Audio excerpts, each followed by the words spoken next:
real conversation, what would somebody might say? A friend of mine says there aren't enough single men. Okay, I mean, that's a real, I've heard that. yeah, and there's a good way to go for that one, but who says you have to date a single man? I know plenty of 20-year-olds that believe that.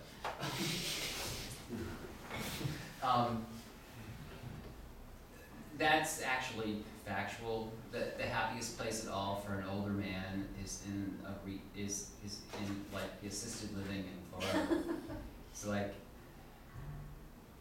tonight, Monday nights he has Rachel, and Tuesday nights he's got Sarah, and Thursday nights he's got Rose, and Rose and Sarah and Rachel haven't talked to each other in 2 years, but they all get there one night. So the number of women to men changes as they get older. But there is a meaning, a cause and effect always, and that means something about me or something about the world. And we can attach that, well, how do you know it means that? So people are living with, and I want you to use the word and just change this into your mind, the belief is an assumption. So, this belief is this causes that. You're assuming that that causes that. It's not really true. Because if it was true, it would be true each and every time. And there are women at the age of 50 that haven't had a date and forever they get a date. And while there aren't, there isn't one man for one woman over the age of 65, that doesn't mean that she'll never have a date again. She may not be able to date who she wants, but that's the way it is all the time.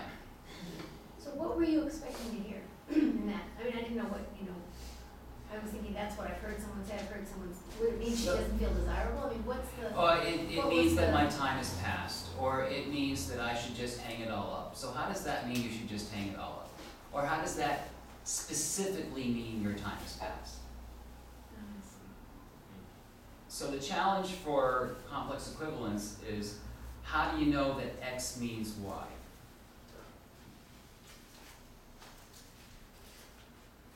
So how do you know that so that one is about meaning. So it's not just how do you know. How do you know is for mind reading. How do you know that X means Y? So how do you know that is asking what's the evidence? Where we want to know an even bigger, more nebulous frame, how do you know that X means this thing? How do you know, and if I were to actually go a little off, so how do you know that just because you haven't had a date in 10 years and you're 50 years old, that you're all washed up and you'll never find a man for the rest of the time you live? Because that's basically what you just said. How do you know that's true? Well, because I'm afraid that it's true. So what you're really saying is you're afraid that it's true. That's much easier to work on. Can you feel how that sort of shook the whole thing up?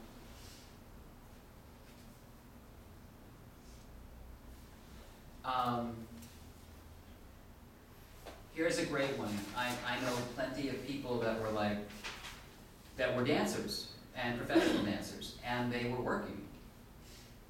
But they never were in a really big company, or they were never in a Broadway show. And they'll literally say things, well, I enjoyed my time when I was dancing, but I was never really a success. I never really made it go of it. And you go, well, how do you know you never made it go for it?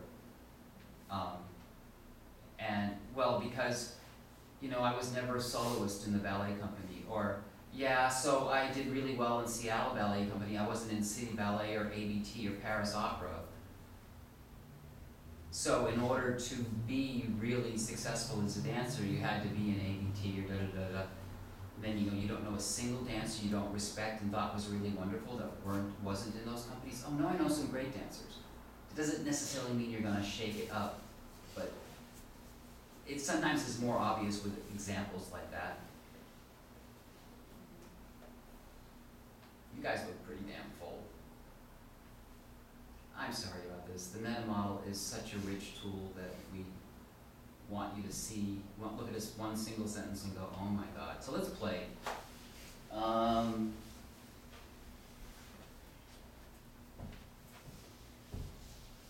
we're just gonna play one little game.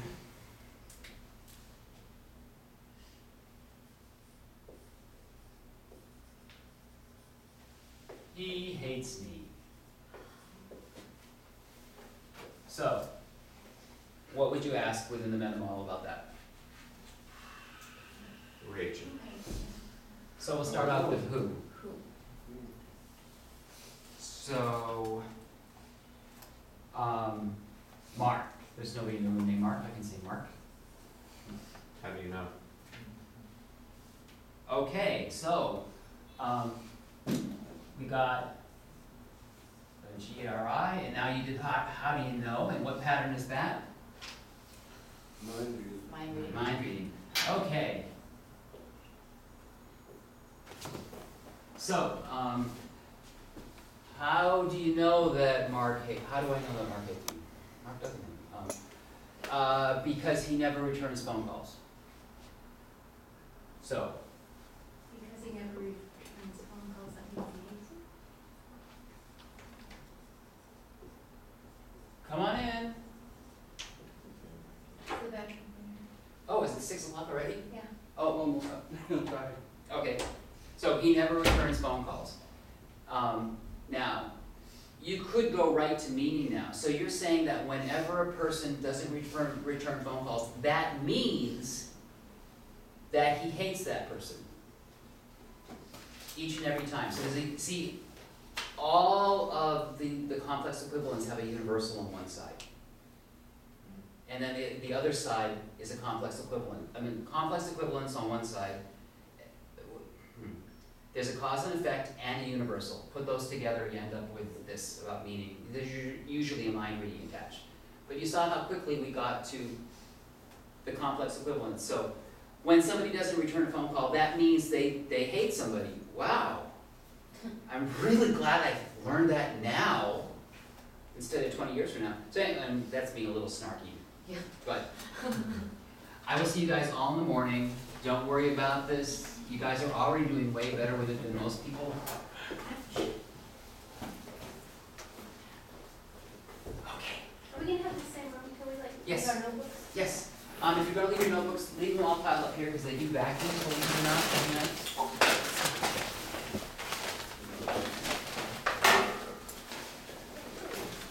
So as we're leaving, can you tell me how to spell Albuquerque? ALBQUERQUE. Yeah. Pastime, anyone?